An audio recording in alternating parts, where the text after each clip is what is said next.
ఏమి చెప్పాలని, ఏ మెసేజ్ ఇవ్వాలని ఇంత చాలా వేగంగా, దూకుడుగా మీరు మాట్లాడుతున్నారు. విషయం ఏదైనా గావచ్చు. బుచ్చన్న యాక్చువల్‌గా నాకు హోస్ట్ తెలిసినప్పటికెళ్ళి హ్మ్. తెలంగాణ సోయే. మా నాన్న నింపిన సోయి. తెలంగాణ వచ్చిన తర్వాత గూడా స్ట్రగుల్‌తోనొచ్చింది గదా! త్యాగాలతోనొచ్చింది. జనానికి గూడా తెలుసు ఇవన్నీ. 369 మంది నిర్దాక్షిణ్యంగా కాల్పుకు గురైన సంగతి జనం మర్చిపోలేదు. తర్వాత మొన్న లేటెస్ట్‌గా 1200 మంది మన కండ్ల ముంగట యుద్ధం, ఎంత పెద్ద యుద్ధం అది. ప్రపంచానికే పాఠాలు నేర్పేటువంటి అంత పెద్ద మహోన్నతమైన ఉద్యమంతోటి రాష్ట్రం వచ్చిన తర్వాత రాష్ట్ర ప్రజలకు ఏ అంశాల పట్ల గైర్ ముల్కీ గో బ్యాక్ కాడికెళ్ళి మొదలుపెడితే ఇప్పటికీ మళ్ళీ అదే ఉద్యోగాల సమస్య.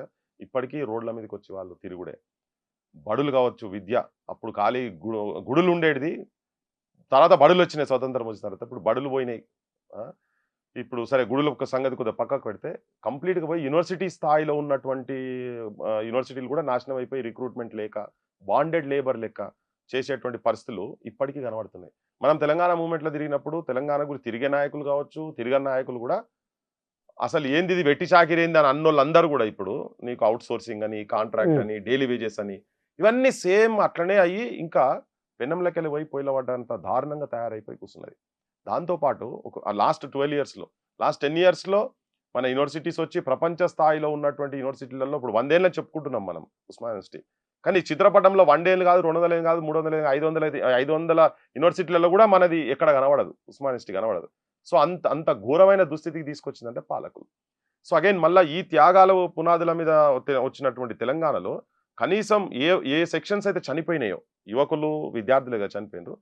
వాళ్ళకు కనీసం వాళ్ళ ఆత్మగౌరవంతో ఉంటుండ్రా అంటే కూడా ఇలా స్విగ్గీలు, జొమాటోలు, కూలి పని చేసుడు, ఊపర్ పని చేసుడు, తట్టలు మోసుడు, బియ్యం వడ్ల బస్తాలు మోసుడు అవేం తప్పని కాదు నేను చెప్పేది. అదే. కానీ అదే. కానీ ఆ సిచ్యువేషన్‌కు పీజీలు, పీహెచ్‌డీలు చేసిన వాళ్ళ కాడికెళ్ళి గుర్రకాశ కాడికి కింది దాకా పోయిండ్రు.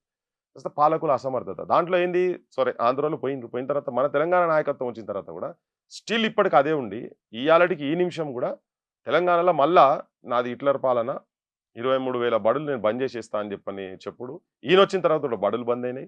వాళ్ళ మేనిఫెస్టోలలో పెట్టిందొకటి, జరుగుతున్నది ఒకటి. మేనిఫెస్టోలో బంద్ చేసిన బడులను కూడా తెరిపిస్తాం. గత గత పాలకులు చేసిన తెలంగాణ వచ్చిన తర్వాత కేసీఆర్ పాలన జరిగిందని కూడా నేను మళ్ళా కరెక్షన్స్ చేసుకుంటా అని చెప్పిన ఆయనే. ఇప్పుడు ఈయనొచ్చినా కూడా బంద్ చేసి ఆయనతో ఉన్నవి కూడా ఉడబిక్తా అంటుండు. దానికి ఆళ్ళు ఎంతంటే భారం ఎట్లా పడ్డదంటే దాదాపు 25,000 కోట్ల తెలంగాణ ప్రజలు ప్రైవేట్ యాజమాన్యాలకు కట్టబెడుతున్నారు సంవత్సరానికి. ఒక 2 సంవత్సరాల వాళ్ళ పైసలతోటి మొత్తం ఒక 55,000 తోటి కేజీ నుంచి పీజీ యూనివర్సిటీ స్థాయి వరకు ఉచితంగా విద్య ఇయ్యొచ్చు. అవన్నీ ప్రణాళికలున్నాయి. అవన్నీ తయారు చేసి స్టడీ చేసి చెప్తున్నాను. ఉట్టిగా హ్మ్. చెప్తలేను. హ్మ్. ఓకే. సేమ్ అట్లనే వైద్యం కూడా సేమ్ అదే పరిస్థితి ఉన్నది. అంటే ఒక సంవత్సరము దాదాపు అంటే అరౌండ్ 65% ఉన్నటువంటి వాళ్ళు ప్రైవేట్ దాంట్లో చదువుతున్నటువంటి వాళ్ళు యావరేజ్‌గా సంవత్సరానికి రూ. 50,000 అయితే నీకు సెకండ్ క్లాస్, థర్డ్ క్లాస్ నుంచి అవును. ఉంటది గదా! హ్మ్. రూ. 50,000 అయితే అన్ని కలిపితే రూ. 50,000. ఇంకా ఇంటర్మీడియేటోళ్ళకి ఎక్కువ పెరుగుతది. దాదాపు 76 లాక్స్ పైన ఉన్నారు. అంటే 80,000 అనుకో నువ్వు కింద అంగన్వాడీలో అంతా కలిపితే 80 లక్షల మంది చదువుతున్నారు గదా! దాన్ని ఒక 50 లక్షల మంది నేను చెప్పేటి కాదు. రిపోర్ట్స్ వచ్చినాయి మొన్న. నువ్వు 50 లక్షల మందికి పెట్టుకున్నా గాని నువ్వు 50,000 అనుకున్నా గాని దాదాపు 25,000 కోట్లకు పోతున్నాయి గదా! మరొక ప్రైవేట్ వాళ్ళు కార్పొరేటీకరణ ఆ సెక్షన్స్‌కు కార్పొరేట్‌లకే గిన్ని పైసలు పోతే ఒక 55,000 కోట్ల రూపాయలు పెడితే కంప్లీట్‌గా చేయొచ్చు అదంతా. హ్మ్. సో ఇవన్నీ చూసిన తర్వాత ఎంప్లాయ్‌మెంట్‌కి ఇప్పటికి కూడా ఈ గవర్నమెంట్ వచ్చినాక కూడా ఆయన ఇంతకుముందేనేమో ఇంటికో ఉద్యోగం అన్నాడు. మొన్న ఈ గవర్నమెంట్ వచ్చినా కూడా సంవత్సరానికి 2,00,000 ఉద్యోగాలు అన్నారు. మనం కూడా అంతా మొత్తము ఏంది ప్రెస్ క్లబ్‌లో మొత్తం పెట్టి ఎన్ని లక్షల ఉద్యోగాలు ఏ డిపార్ట్‌మెంట్‌లో ఉన్నాయని మొత్తం స్క్రీన్ మీద పెట్టి చేసి చూపించినాం గదా! అవి ఇంప్లిమెంట్ అయితలేవు. జరుగుతున్నప్పుడు నేచురల్‌గా ఏమైతది ఇవి 2 ప్రధానమైన అంశాలు. ఎంప్లాయ్‌మెంటు తర్వాత ఎడ్యుకేషను. ఇవి 2 ప్రధానమైన అంశాలు. ప్లస్ హెల్త్ అనేది చాలా చాలా చాలా ఘోరంగుంది. అవును. ఇవన్నీ గూడా జనం లోపటికి అప్పుల పాలయ్యి, దయనీయమైన స్థితి ఉండి, ఇయ్యాలటికి ముఖ్యమంత్రులు రేషన్ కార్డ్ ఉంటే ఆత్మగౌరవం అనే స్థాయిలో మాట్లాడుతుంటే చాలా సిగ్గనిపిస్తుంది.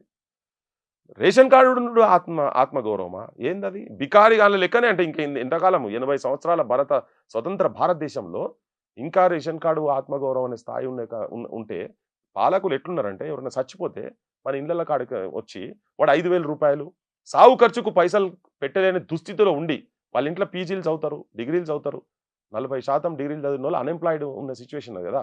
ఇలా క్వాలిఫికేషన్ వాళ్ళకేంది దానికి ఏదైనా ఇంట్లో ఏదైనా చిన్న ఫంక్షన్ అయితే ఒక చిన్న ఒక పాతది ఏదో 200-300 చీర తీసుకొచ్చి ఇస్తే పెద్ద నాయకులు లెక్క ప్రొజెక్షన్ వస్తుంది. అగో ఆ స్థాయిలో మాట్లాడేటువంటి పరిస్థితులు ఉన్న తర్వాత ఎక్కడనో ఇది కరెక్షన్ లేదు అనేది నా భావన. ఇది మన దగ్గర ఉన్నది కాదు, దేశవ్యాప్తంగా ఉన్న సమస్య కదా ఇది. మనది అన్నిట్లో స్టాప్‌లో ఉంది. మన దాంట్లో ఇప్పుడు ఎడ్యుకేషన్ బడ్జెట్ దేశ సగటు 15%. మన దగ్గర 8.2, 8.3 ఉన్నది. బిలో 9%. దేశంలో ఎక్కడ కూడా లేదు. బీహార్ రాష్ట్రంలో కూడా లేదు. బీహార్ కూడా 20-21% ఉంది. సో మనది ప్రతి దాంట్లో వెనక నుంచే ఉన్నది. నువ్వు లెర్నింగ్ ఇండెక్స్ తీసుకో, నువ్వు దేంట్లో తీసుకున్నా కానీ మనది లాస్ట్ నుంచి ఫస్ట్ ఉన్నది. ప్రతి దాంట్లో నువ్వు తీసుకుంటే ఏ రంగాలల్లో ఇప్పుడు ఫ్యూచర్ సిటీ అని కడుతున్నారు. ఎవరికి ఫ్యూచర్ సిటీ, దేనికి ఫ్యూచర్ సిటీ? ఉన్న ఊర్లలో ఉన్న చదువుకున్న పిల్లలకే ఫ్యూచర్ లేని సిచ్యువేషన్ ఉన్న తర్వాత ఎక్కడ ఫ్యూచర్ సిటీ? సో నువ్వు మీరు అనే దాంట్లో ఇప్పుడు నేను చెప్తున్నా 28% దాదాపు 28% మొన్న స్కూల్స్ క్లోజ్ అయిన దాంట్లో 7,000 చిల్లర క్లోజ్ అయితే 2,000 చిల్లర మన దగ్గరనే ఉన్నాయి. సో దీంట్లో మనం తెలంగాణ టాప్ ఉన్నదని చెప్పదలుచుకున్నా. దేశం మొత్తం అక్కడిక్కడ ఇంత పెద్ద దేశంలో మనం మాట్లాడేది తెలంగాణ గురించి చిన్నగా చెప్తున్నాం. దేశ సమస్యలు అలాగున్నా ఇక్కడ ఇంకొకటి ఏంటంటే ఇది ఒక జ్ఞాన నిధి తెలంగాణ. నువ్వు మొత్తం అంతటా ఎట్లున్నా కానీ ఎక్కడున్నా కానీ రెవల్యూషన్ థింకింగ్ ఉంటుంది. ఒక మార్పుకు అక్కడక్కడ అడపదడప డిఫరెంట్ ఉండొచ్చు కానీ ఏ మార్పుకైనా కానీ మన ప్రాంతంలో కాంట్రిబ్యూషన్ ఎక్కువ ఉన్నది మన దగ్గర మన తెలంగాణలో ఉంటుంది. కనుక దేశం మొత్తం అనేది కాకుండా మన కాడికి వస్తే మాత్రం మనకు రావాల్సిందంత మనకు వస్తలేదు. కానీ తెలంగాణ తలసరి ఆదాయంలో టాప్ కదా దేశంలోనే. అదే తలసరి ఆదాయం దేంట్లో ఎవరు ఇప్పుడు హ్యావ్స్ చేతుల్లోనే ఉంటుంది. ఇప్పుడు there is a big gap. దేశంలో కూడా బిగ్ గ్యాప్ ఏంది? టాప్ అంటే బాటమ్ 50% జనం చేతులలో దేశ సంపద బాటమ్ 50% దాంట్లో 2.7, 2.8 ఉన్నది స్టాటిస్టికల్ డేటా నువ్వు తీసుకుంటే. టాప్ 1% ఉన్న వాళ్ళ చేతులల్లో దేశ సంపదలో 43-44% వరకు పోయి ఉన్నది కదా. దాదాపు ఇది మనం లాస్ట్ 3-4 ఇయర్స్ నుంచి చూస్తా ఉన్నాం. అంటే ఎంత గ్యాప్ ఉన్నది దీనికి దానికి ఎంత గ్యాప్ ఉన్నది. తలసరి అంటే ఎంతమంది తలసరి అందరినీ కలుపుకుంటే కాదు కదా అది. పేదోడు కాడనే ఉన్నాడు, ఉన్నోడు కాడనే ఉన్నారు. ఇలా పేదోనికి నువ్వు ల్యాండ్లెస్, ఇలా స్టిల్ ల్యాండ్లెస్ ఉన్నటువంటి వాళ్ళు శ్రీకృష్ణ కమిటీలో more than 60% చూపించింది కదా. మనం చెప్పేది రిపోర్ట్ కాదు.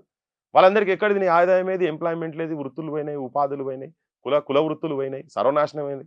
అందుకే కదా ఒక పాటతోటి పల్లె కన్నీరు పెడుతుందో కనిపించని కుట్రలా, తల్లి బందీ అయిపోయిందో కనిపించని కుట్రలా అని చెప్పని కుమ్మరి వాముల తుమ్మలు మొలిసెను అని అంటే ఒక్కొక్క కుల వృత్తుల గురించి మొత్తం రాసా ఒక పాటతోని ప్రభుత్వం కూలిపోయే సిచ్యువేషన్ వచ్చింది కదా. అంటే ఎంత దారుణమైన దయనీయమైన సిచ్యువేషన్లలో కుల వృత్తులలో ఉన్నటువంటి వాళ్ళు కూడా నాశనం అయిపోయినారు అనేది చాలా క్లియర్. అంటే ఎవరెవరికైతే ఉన్నారో వాళ్ళదే పెరుగుతున్నది కానీ పేదోళ్ళు ఇంకా లేని కాడనే ఉన్నారు. ఇంకోటి ఈ చదువులు ఈ ఆరోగ్యం బాగాలేక ఇంకా అప్పుల పాలయ్యే కాడికి కిందికి పోయింది.